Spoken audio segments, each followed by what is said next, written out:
Hi, this is William Ramsey. Welcome to William Ramsey Investigates. Tonight on the show, we will have Lee Veltman, who will discuss his experiences at the Cascade School for Troubled Teens in far northern California. But first, here is Sturgill Simpson with his song Call to Arms.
Hi, welcome to William Ramsey Investigates. Tonight we have a very special guest, name of Lee Veltman, who has a very interesting history with some very curious organizations in the United States, and he will explain that in greater detail. Lee Veltman, thank you for being on the show. Welcome. Thank you for having me. So tell me a little bit about your background, Lee Veltman. I suspect many people who are listening to this broadcast are not familiar with you, so can you give me a little background about your history? Sure thing. I was born in Tulsa, Oklahoma, to two very good parents who were middle-class, upper white family, and basically was raised in a very good family. I had three older sisters, two were half-sisters, and I was the youngest of four. My grandfather was an interesting character up in Kansas who invented a valve for storing natural gas in the salt caverns in McPherson. He also was into antique cars and started an antique auto restoration college in McPherson, Kansas, called the Blue Industrial Technology at McPherson College. And then, because my dad comes from Texas, San Antonio, Texas, don't really know much about my dad's side of the family. He was a quiet man, and he worked a lot when I was growing up. So me and him never really connected the way I wish we would have. Mm-hmm. Growing up, I was kind of different. I was very rambunctious and out there. I went to a Montessori elementary school before I got sent to a Augustinian Catholic junior high school. And it was then, at that point in my life, when I grew, we'll say. I'd always been larger than most of my friends, but I shot up around 13 to 5'10"-ish, about 250, started getting, just kind of picked on for my size and being, bigger, so guys would want to fight me and stuff. And my grades fell, and to help out with my life, my parents thought it would be wise to send me to a military school up in Lexington, Missouri. And the school was Wentworth Military Academy. Went there, hated it, rebelled, tried to get kicked out, got in a bunch of trouble. Finally, my parents agreed after one semester there to let me come back home. And of course, that's when I went to a school called Bishop Kelly for 6 more months, another semester there. And then I ended up going to a school in Tulsa here called Edison. And I got in trouble again. I chose at this point because I broke up with my first girlfriend. You know how it can be sometimes. And wanted to go to boarding school. And that's when I got shipped off to a boarding school up in Westbrook, Connecticut, mm-hmm. called the Oxford Academy. One-on-one school, 3 months up there in Westbrook, Connecticut. Very great school. I actually did very well there. My parents allowed me to come back home. And that would have been my beginning of my juniorish year. And that's when things went really bad. All of my friends back at that time, it was the 80s. Drugs were predominant in my city. All of my friends got into doing that as well as I as well did that. And when my parents and my oldest sister ratted me off to my parents for what my friends were doing, and I actually wasn't going really too into the speeders and the mushroom eating and all that other stuff that some of my friends had fallen into, but they thought I was. So I was shipped off to the school in Northern California, and that school was called the Cascade School. Cascade. Where in Northern California was it? It was outside of a town called Whitmore, California, up near Redding, California. Gotcha. 45 minutes to an hour east of Redding. So you were in very far north California. Yes, sir. Up near, I was halfway between Mount Shasta and Mount Lassen. Gotcha. And actually, that's where my friend Court Liddell, I'm saying his name a little wrong, Court Lindahl, who does a lot of books about Lemuria and Mount Shasta and ley lines and stuff. Right. An amazing man. He has really helped me understand. Yeah, they say Shasta has a very weird history. Sorry. Yeah. It's okay. I get a little emotional sometimes when I think about this stuff because it wasn't until about 6 or 7 years ago that I realized explaining my life is easy. Explaining the 2 years of this school is impossible. And why is that? Why is it difficult? The school developed from a place called Synanon. Mm-hmm. And Synanon was started in Southern California on the Santa Monica Pier by a guy named Mel Washerman and Chuck Diederich, or Charles Diederich. And Synanon was actually labeled a cult. There's a movie about Synanon that stars Eartha Kitt. And basically the easiest way for me to explain the evolution of Synanon was a school that they started in Running Springs, California called CEDU. How do you spell that? And CEDU, CEDU. CEDU. But it actually has, it's an acronym for Chuck E. Diederich University, or See As I Do. See As I Do, gotcha. And Synanon actually comes from a thing called Sins Anonymous. And I don't really understand this that well because there's these things called landmark forums, right, and LifeSpring, or it's also known as EST, right, Earhart Seminar Training, right. Which I have this diagram here. It's kind of very confusing. Well, let me ask you this question: does EST is the foundation group, and Synanon is an offshoot of EST? Is that right? That's the best way to describe it. Yes. So when you went it to leads to Daytop Village and a lot of other different things that have now been labeled the troubled teen industry. Troubled teen industry, right? So when you got sent to Cascade, did your parents or were they aware of the background of the school's ideology? No, actually, they had no idea. Gotcha. My family, being upper middle class, hired an educational consultant when I looked for the school in Connecticut. Gotcha. And through that, they found this school. At the time, it was a self-help school, mm-hmm. very well advertised for helping kids. And they had actually a lot of success with these programs that started from all this stuff. Gotcha. It's kind of difficult because I hear Alcoholics Anonymous is a little bit linked into this stuff. Right. And I don't like talking about that stuff because I actually support Alcoholics Anonymous a lot. When you arrived at Cascade, did you notice that it was different than all of the other boarding schools? All of the other. I was very freaked out when I got to this school. Okay. Coming from the Midwest, coming from such a conservative upbringing, with very strict guidelines put on me before I even got to this school in Northern California, to have my father and me drive across this cattle guard after the 2 weeks prior where I had tried to run away from home to try to keep going from this school and everything else, that when I got there, my dad disappeared and I was locked there, reminded me very similar to when I got shipped off to military school. I knew I was there, and I went through a strip search, had a bag of marijuana and a pipe on me, and gave that to this big brother mind guy. And that's when things, I like to call it the indoctrination process, started. Mm-hmm. I agreed to live by their rules. I became a good Cascadian, is what I like to call all the survivors of the Cascade School. We were good Cascadians. Okay. We couldn't say things like Pink Floyd or Led Zeppelin. If we did, it was called popping off, and we would get in trouble and have to do something called dishes at night. The bad part about some of the stuff that happened while I was there,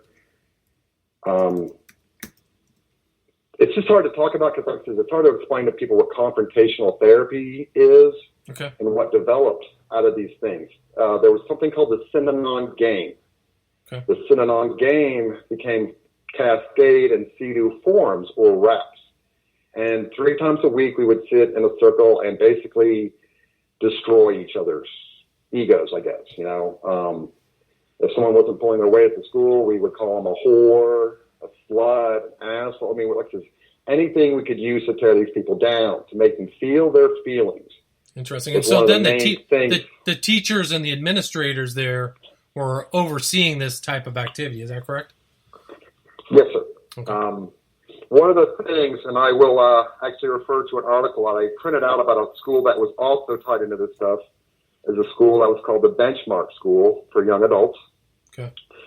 And basically it says, when psychology is practiced by those who are not qualified to do so, the effects on the client can be severe and permanent.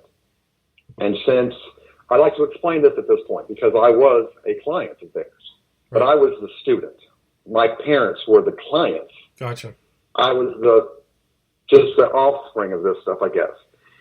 And then this article goes back into, today is the first day of the rest of your life, which actually, that's a quote from Chuck E. Dietrich, who founded Synanon.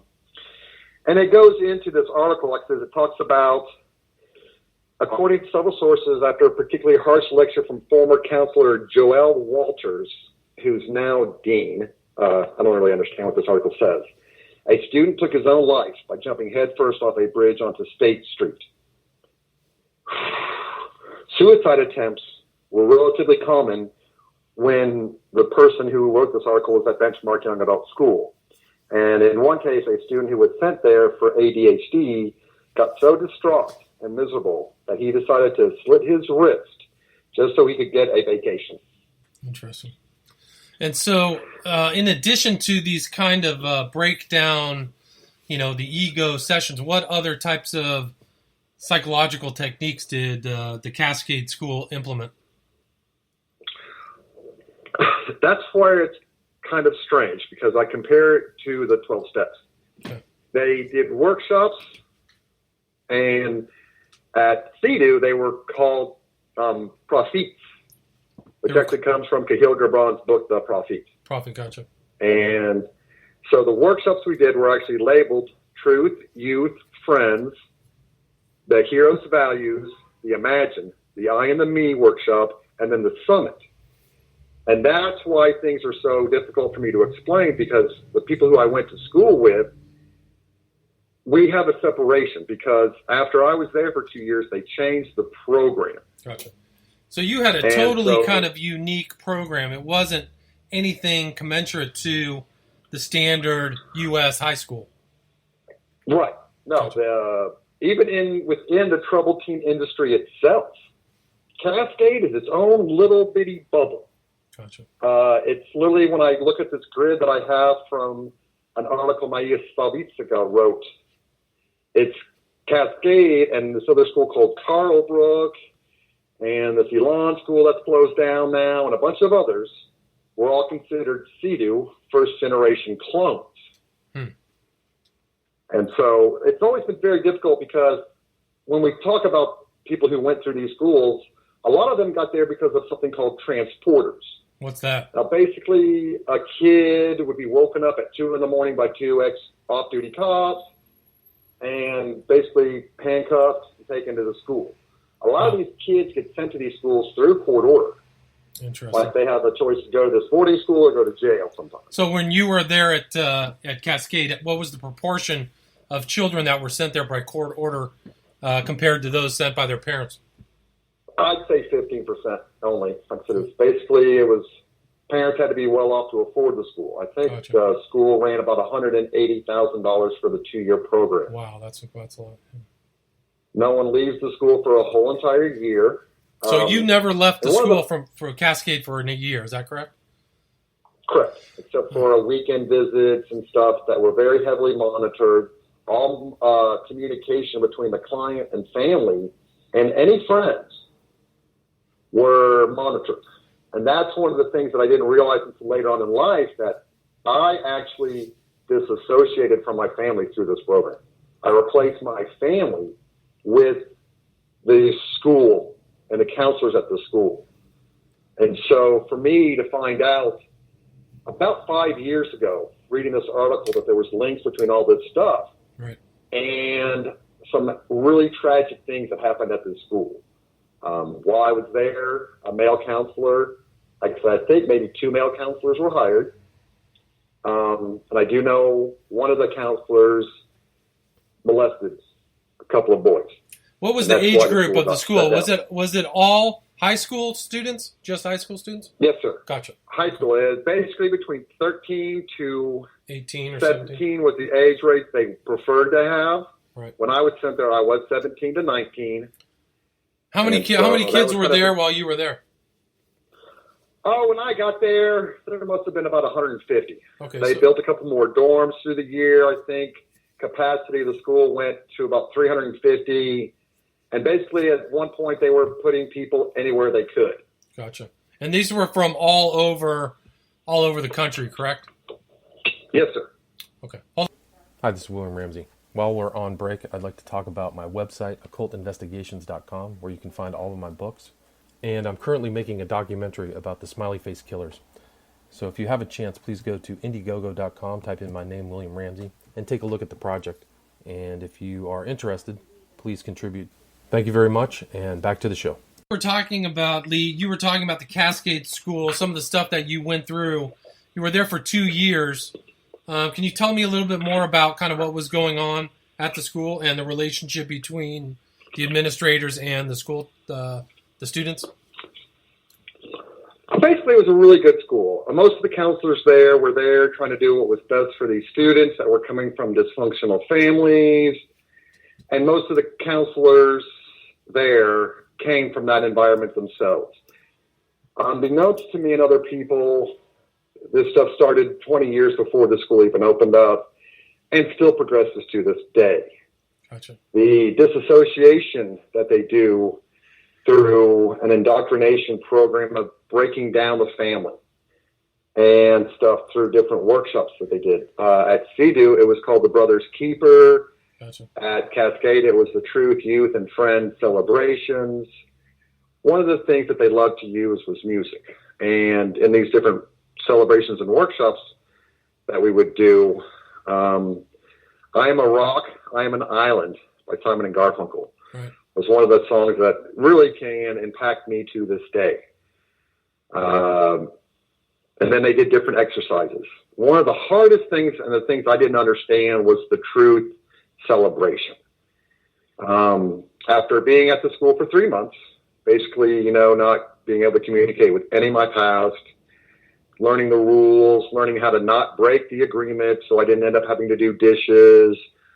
One of the other punishments were if there was no dating allowed. So if you flirted or they thought you were being inappropriate with someone else, they would put you on what was called bands. And you couldn't talk to that person if you were on bands with them. But anyways, back to the very first celebration.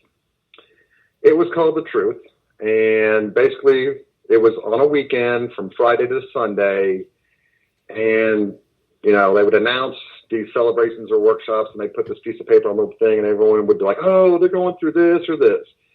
And the first one was the truth. And there had always been these running jokes about the truth shall set you free and blah, blah, blah. Right. But that was just the motto of the celebration, that the truth shall set you free. And so we would go down into the mill house. That's what this building was called, where they would do these different celebrations and stuff. Okay. And we go down there, and basically the first thing we would do is have a forum, which was just to air out any grievances that were going on, and they would make us do a cop-out list. Now, you could cop out for not making your beds right, for, popping off and singing music you weren't supposed to. And if you, copped out to these things before you got busted or someone else pulled on you, it was not as bad as punishment. Punishments were dishes and stuff like that, where you have to scrub pots and pans or do cutting wood or all this other weird different things that they did up there. Gotcha. So, but that's where we would go and start off with, was that forum and cop-out list stuff. And then they brought out Pinocchio. Now, the reason they brought out Pinocchio was, telling a lie stuff and your nose will grow and blah, blah, blah. But they also brought out the blackboard. And that was my biggest problem with the school, kind of this day, kind of haunts me. That the very first word they wrote on the blackboard was masturbation.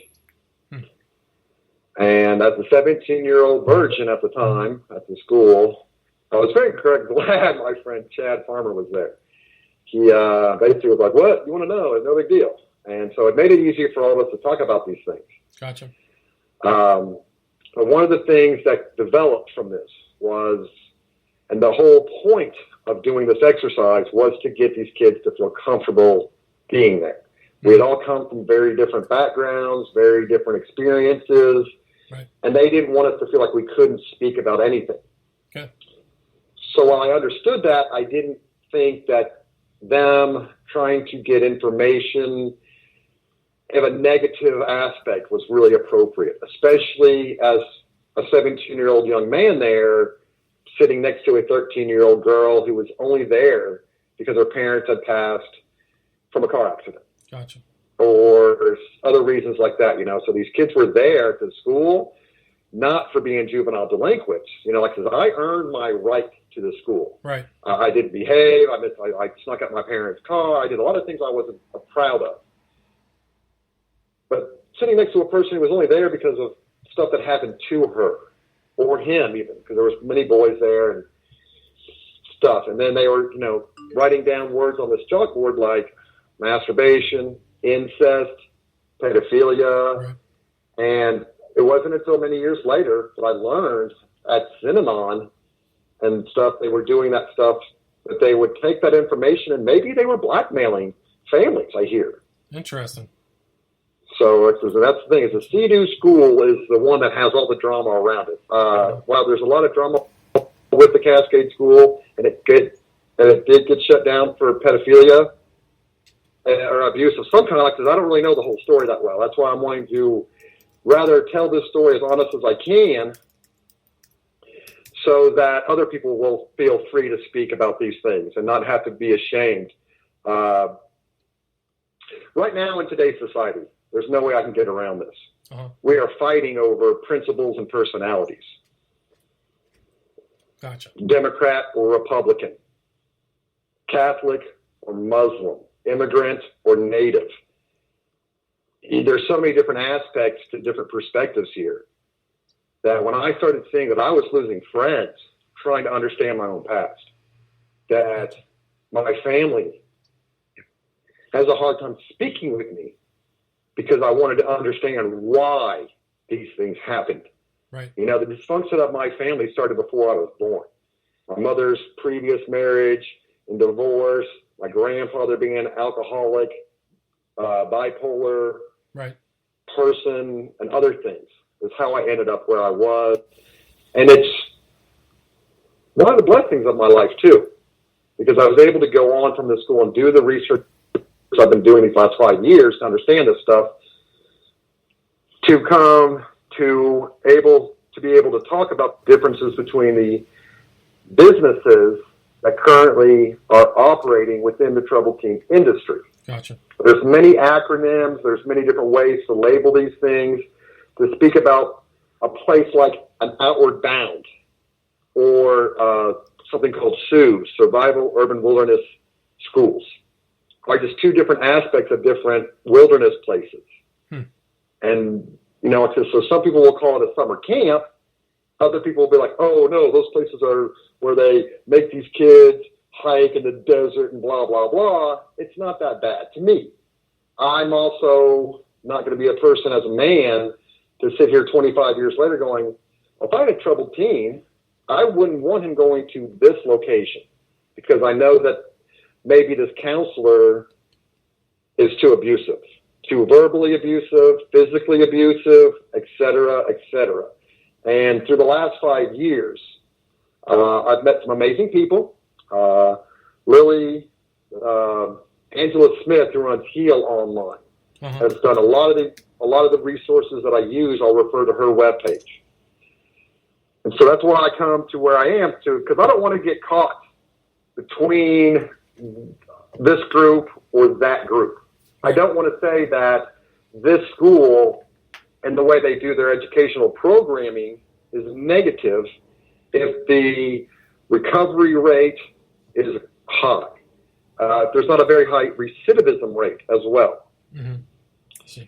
So that's where I started stepping back from this story when I was reading about it 5 years ago, because I knew that I had basically been brainwashed. I mean, it's a harsh way to say it, but there's no way I can get around it. I went through military school and, I love the military. I was born in Oklahoma, so I love Oklahoma. I'm very American. I'm very theological and believing in a higher power. And if it's your prophet is Jesus, or your prophet is Muhammad, or your prophet is none of the above even, you just fit into different categories to me. When you got done with Cascade School, did you think that when you came out right after, do you think that you had been brainwashed? It was just something that happened much farther. Much after. Gotcha. I was one of the unusual kids at Cascade. Since I came there in January and I was older, I actually graduated high school 2 years later. It's kind of the way they work their program. They, like I said, it's minimum 2 years. They actually tried to get a lot of kids to do a third-year program so they could get more money out of them. So my parents, being the way they were, I did 2 years and that's it, no more. Graduated from high school the December before. And in January, I actually got, I don't know if it's lucky or bad. I got to go and live with my sister, my oldest half-sister in Hawaii. My brother-in-law out there was building the Nauru Towers. Interesting story there as well. But I got to do that for 9 months between there and going to the University of Montana in Missoula. Gotcha. And that's kind of just... do you have your degree? No, I actually dropped that after my first year because I didn't know what I was doing in college. I had done all my math I needed to do for business. And I've always had a very hard time with the English language. Interesting. I think that might be a little bit to do with my ADD or, I wouldn't say dyslexia, but I know I have a hard time with the English language. And so writing papers and doing things like that, I'm terrible at it. Gotcha. So I got the chance to come back to Oklahoma, and I worked at a federal law firm here in Tulsa, which actually leads to another very interesting story with the Frank P. Murrah building. Oh, tell me that story. Tell me the Frank P. Murrah story. There's a documentary called A Noble Lie. Yes. Yep. And actually, the stuff you and I are talking about, A Noble Lie, blew off a year ago. I actually went to this guy with Free Your Mind Films in Oklahoma City. Right. They did Adam Kokesh's Shadow Ring. Yep. And I tried to explain this stuff to them, and they were like, not interested. So I moved on. Wasn't the guy, he has some Vander Nieuwenhof or whatever his name is? Excuse me? He has a long last name, Vanden Nieuwenhof or something like that? Yes. Right. Tell me the information. I don't really know. I know that the Oklahoma City bombing was the very first terrorist act in the United States of America. Right. It was done by Nichols and McVeigh, supposedly, right? McVeigh, yes. And they were down in LOM City, a white supremacist group. I've heard speculation about it being an inside job, and that's where I kind of just leave it alone because you can see a Noble Lie documentary. It's done very well. It explains the U-Haul rental up there in McPherson, Kansas, which is where my mother's trailer park was. Right, gotcha. So, and since I used to work in that building, I knew a couple of people that passed in the explosion. Interesting. And my mother's family also comes from Waco, Texas. And a lot of people don't connect the Waco Branch Davidian stuff to the 1 year later Oklahoma City bombing being a retaliation about that stuff. Right. Wasn't that what McVeigh's claim, is that he was getting back for that? Supposedly? Yes, right. That is his claim. And a lot of people like to speculate that Nichols was an inside guy that, and I don't get this. This is where they say it has to do with state financing stuff. And so with I live in Oklahoma. We have some of the poorest paid teachers here.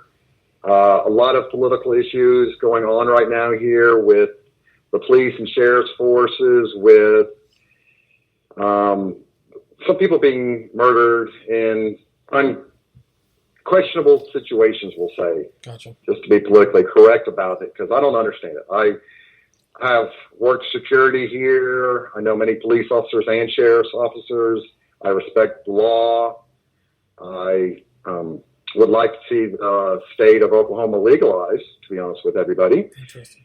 And besides that, I leave it alone. It's not my place to judge other people and what they do and how things are run, because I'm not in a position to do anything about it. So let's get back to the kind of the schooling and how you kind of dealt with your life after the school. How do you think your 2 years at the Cascade School affected the rest of your life and your relationship? I think it was a blessing for me. Okay. I think it was a burden for many others. Why do you say that? I know a child that had committed suicide because he was molested at the school. I know that the family sued the school, and the school paid him off, but that's why the school's closed down now. Gotcha. I've heard that this guy that did this is still free to this day. Interesting. And that's kind of one of the reasons I'm more worried about it happening to other kids, because people are afraid to speak up. Right. While I was never physically or sexually abused due to my size, I was a lucky one when it comes to the percentage rate here. I met a group a year ago. What do you think the percentage rate is? Saya. Excuse me? What do you think the percentage rate is? I don't want to guess. Okay. I don't want to guess because it's way too high for me. Okay. When I was watching the Spotlight movie about the Catholic schools in Boston, men to young boys there in the 70s, I had to say, okay, that's just Catholic. That's just one there. This is probably 25% higher than that. And unfortunately, one of the things that I started hearing about was the female side of child abuse. And I didn't know that statistically speaking, women abuse children more than men. Interesting. And so were it's there been women... a very difficult thing for me this last year to really jump into this story. I was called 3 weeks ago. I have a friend, Justin, and a friend, Amy, and they went to a school called Agape. And Agape leads to this thing that actually started in Texas in the 40s, which was the Brown school system of Texas in the 40s. And that progressed into this Agape roll-off evangelical schools, which then became Aspen Education Group. And they bought CEDU Incorporated, which connects to my school. So that's interesting things. But when Amy called me up about a month ago and said that she had a new survivor, and I can't really say any names because I do believe the FBI is actually involved in this. Interesting. But when this new survivor came forward that she had been abused by her own father, and her father ran a school in Missouri, and he runs it to this day. We're trying to get it shut down because I can't say much because I don't even know if I'm supposed to be talking about it now because we haven't really heard back anything, but I believe in freedom of speech. So I'm going to say what I want to say. Gotcha. And my friend deserves justification and reconciliation from what happened to her and all the other girls that are at this school in Missouri. It's a girls' school that are being molested, maybe. More than likely they are being molested. I have actually got a confirmation on that. And beaten. It almost seems like so all these troubled teen schools, all these places for children who are troubled, it almost seems like sexual abuse is the norm, really. Unfortunately, that is the truth. Yeah. Growing up in Oklahoma, being such a conservative, basically Republican person myself, I was blind. There's a lot of people that love to talk about the awakening that's going on this planet right now, and disclosure is coming. I don't buy that. I don't believe in that stuff sometimes. I'm a big skeptic, especially when it comes to abuse and cult understanding of stuff. So I just really get very much to the point where I just want to be very clear that these schools happen. Pedophilia happens. Abuse happens. It sucks. I don't want it to happen anymore. But I can't stop it from happening. I can only bring awareness to the environment that allows it to happen. Right. That when you will go in and you can go to YouTube and Google The Last Stop. It's a documentary that's supposedly coming out soon. I've been waiting for a year for this thing to come out. But we don't like there's just an ad for it right now. And it talks about this Elon school where these kids were boxing each other and they made kids sleep in a dumpster. And then you can look into the Samoa school down in Mexico where they were doing gay aversion therapy. And then you can look into Tranquility Bay in Jamaica and Casa by the Sea and the deaths from neglect. It's just there. There's lots of them. When I started looking into this about 7 or 8 years ago, 5 years ago, when I read these different articles, I just started looking into different things because I was curious. Right. And it was when I started seeing things 3 years ago, tying these things together to different companies.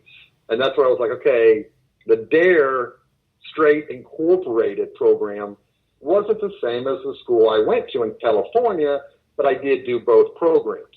Interesting. One had phases, the other one had workshops. So it all blended together. My whole life today very much centers around the fact that I support freedom of choice. Gotcha.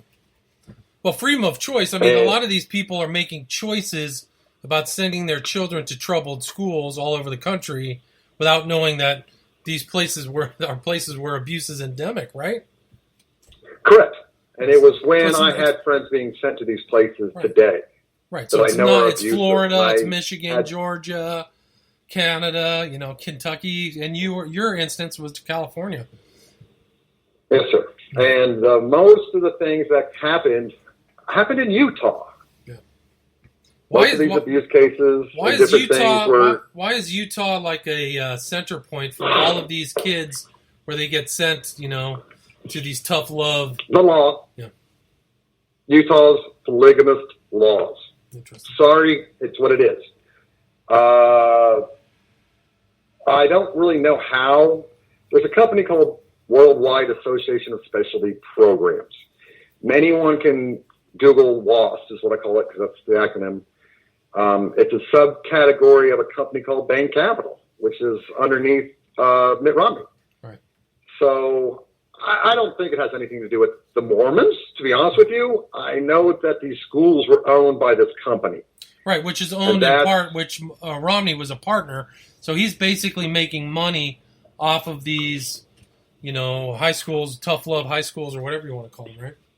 Correct. And then there's a guy in Florida named Mel Simbler, who's involved with this stuff. And the connection between them is Robert Litchfield, which connects to Mel Washerman and CEDU. Gotcha.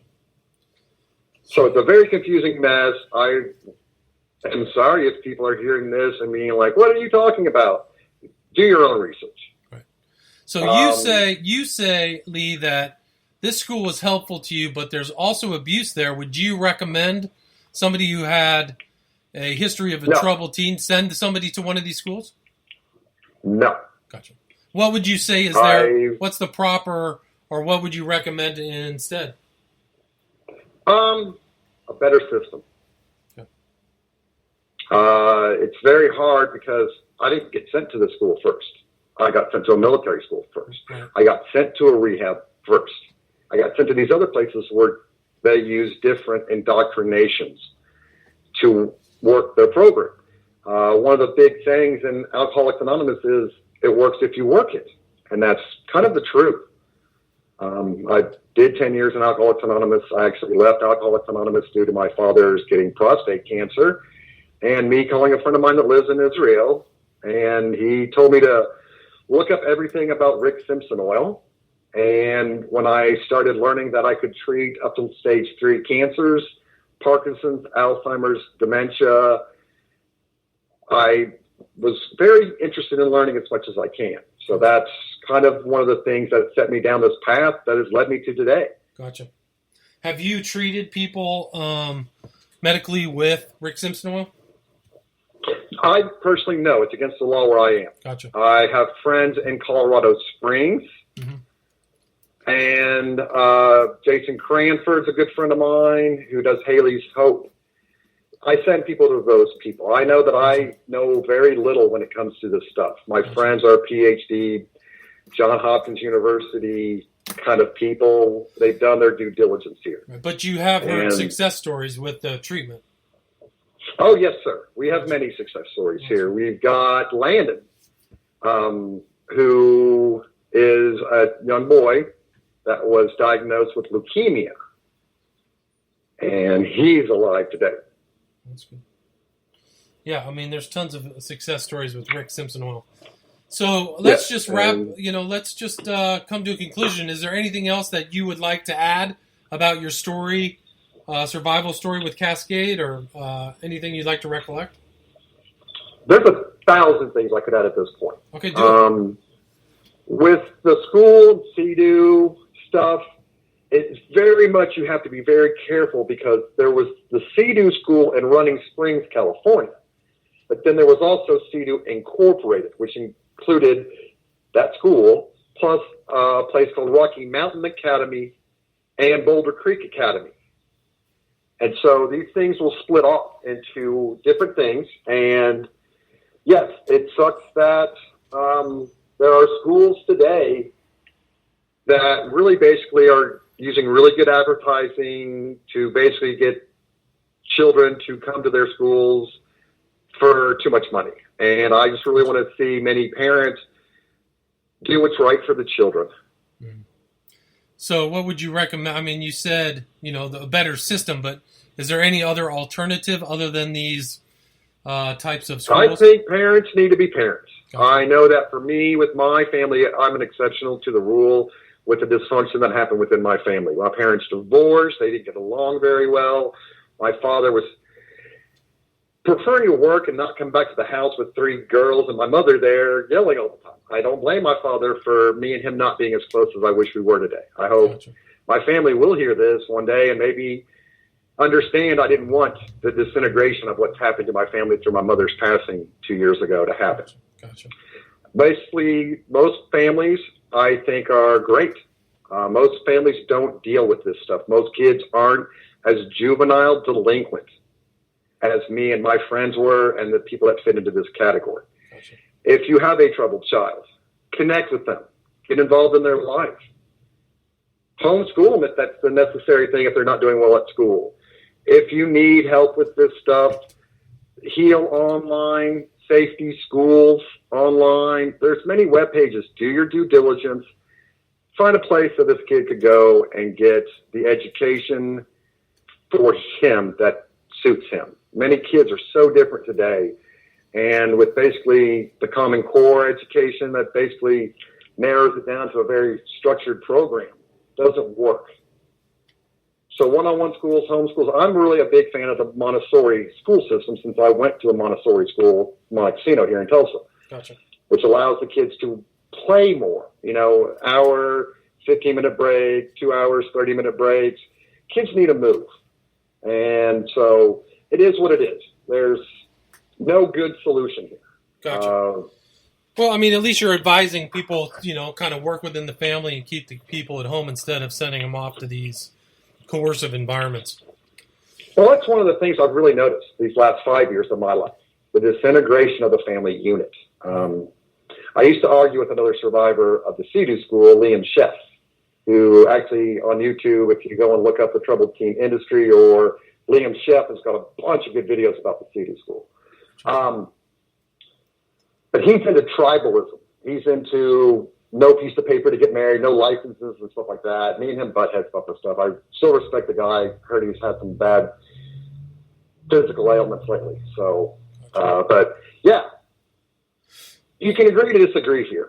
And that's the best thing about this stuff. So if anybody has any questions for you and wants to contact you, where would you recommend them get in touch with you? You can get a hold of the healonline.com people. Okay. Or there's another group in LA called Survivors of Institutional Abuse, SIA. And a lady there's name's Jody Hobbs. So there's many different web pages out there that people can get to. I just really wanted to bring awareness to the story for my friends that are sitting there not feeling like they can talk about what happened to them 20 years ago. Right. I know many of my friends were abused. Awesome. I know most of them were. So having 500 survivors I work with to this day, all of us getting together and meeting and stuff, I'm very busy with this stuff. So gotcha. Find me if you need me. I'd like to help as best I can. It's one of those things that I'm just very jaded, I guess, and very not the nicest person. Because I think most of the fault relies on the parents. And so when they call me up, I'm like, I'm going to relate to your kid better than I do you. So, yeah. Gotcha. All right. Thanks so much. Lee Veltman, thank you very much for being on the show.